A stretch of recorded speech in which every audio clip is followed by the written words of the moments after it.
left with Tim. Tim Reynolds, AP. Rick, you guys have obviously made a habit of these incredible last-second events throughout this postseason. How, in a building where this team does not give up leads like that, where did you guys find the wherewithal to pull this one off? Just had to hang in. The first half was rough. 19 turnovers. The good thing was it was only 9 points.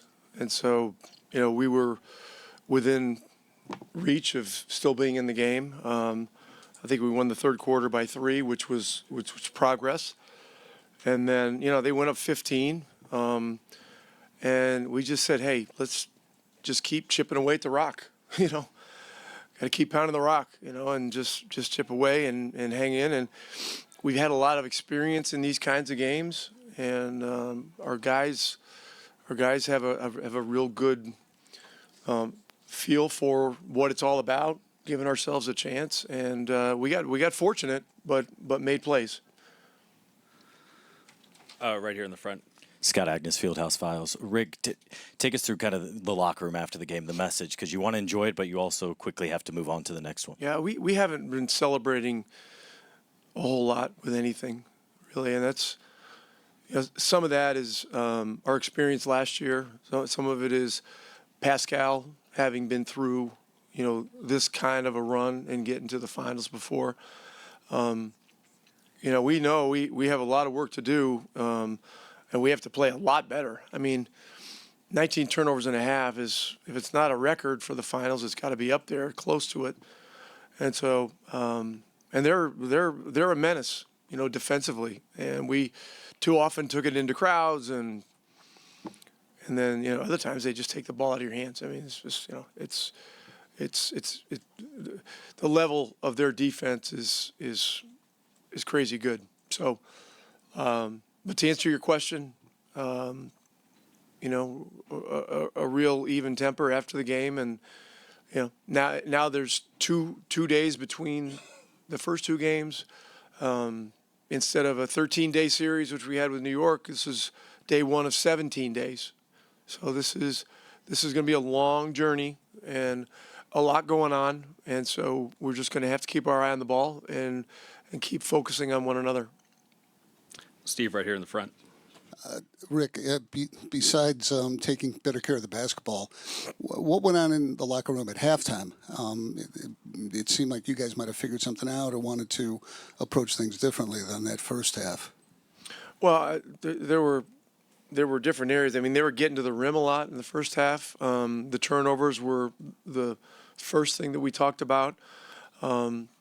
It seemed like we were doing a good job on the boards, but they had 20 more shots than we did in the first half. And so, that was really fool's gold too. And so, look, it was just, hit the reset button. Let's go whistle to whistle in the third quarter, try to chip away at it and try to hang in. Mark here right in the front of the right. I know you're being cool, hand Luke right now and all that, but at any point did you say, damn, that was a hell of a comeback? No. Listen, been through too much of this, over the years. And,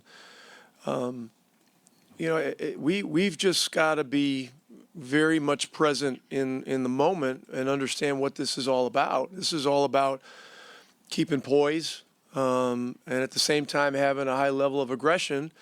And those two forces fly in the face of each other a bit.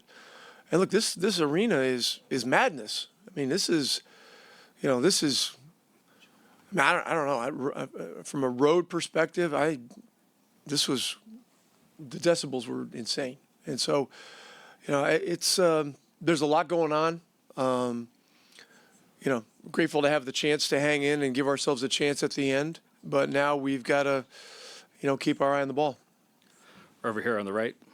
Rick, Nembhard's play the last few minutes, not just the shots, but the defense. What was he able to do to kind of keep you guys connected and give you guys a chance to take it at the end? Well, he made big plays at both ends. The one stop on Shea at the end was a big play, and then we got the rebound. There was the step back three, which was a big momentum play. I think it went from 6 to 3.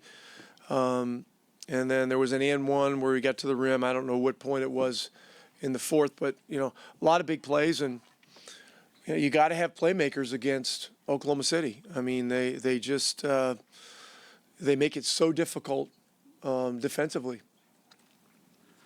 Right here on the right. Rick, it looked like during that review, the Siakam out of bounds review, the guys were huddling up right before the ruling came down.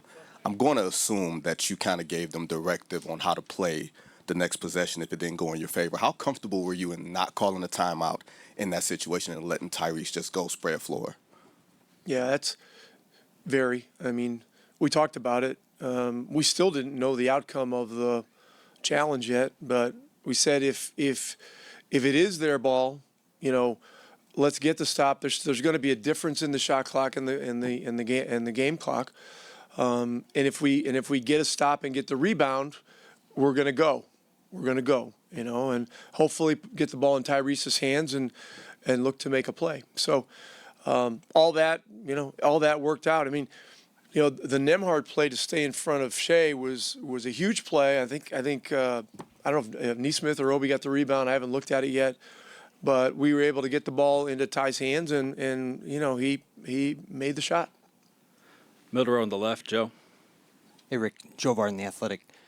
After game one in New York, Tyrese told this cool story about you guys would put the ball in his hands, and he was younger, and you guys weren't very good to work on maybe one day being in these kinds of moments. And now that it's worked out, not just once, not just twice, but 3 times in the end of these playoff games where he wins it with the shot, what's it like for you to watch him at the end of these games, just sort of knowing the investments that you guys made years ago? Well, getting to this point is a long process, and you make a trade for a player like that 3.5 years ago, whatever it was. You look at the present, but you look toward the future, and the hope was that we could build quickly. Kevin and Chad did a great job with surrounding Ty with the right guys, and then getting Pascal last year was reverential for our team, and we just